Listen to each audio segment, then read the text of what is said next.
Anong ganap sa mundo ng showbiz? Hindi napigilan ni Sunshine Cruz ang sumagot sa mga netizens na nang-okay sa umano'y tabinging bahagi ng kanyang mukha.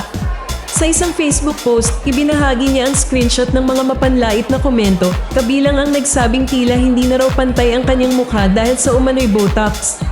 Agad namang nilinaw ni Sunshine ang tunay na dahilan. I have myasthenia gravis kaya madalas bagsak half of my face po.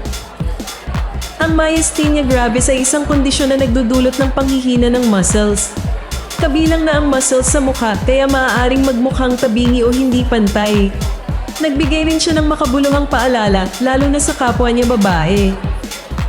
There is so much power in uplifting one another. You never truly know the battles people are fighting. Ibinahagi rin niya na bahagi ng dahilan kung bakit siya nag-step back sa ilang projects ay dahil sa kanyang kondisyon. Matapos ang kanyang pag-amin, marami ang nagpahayag ng suporta at pag-unawa.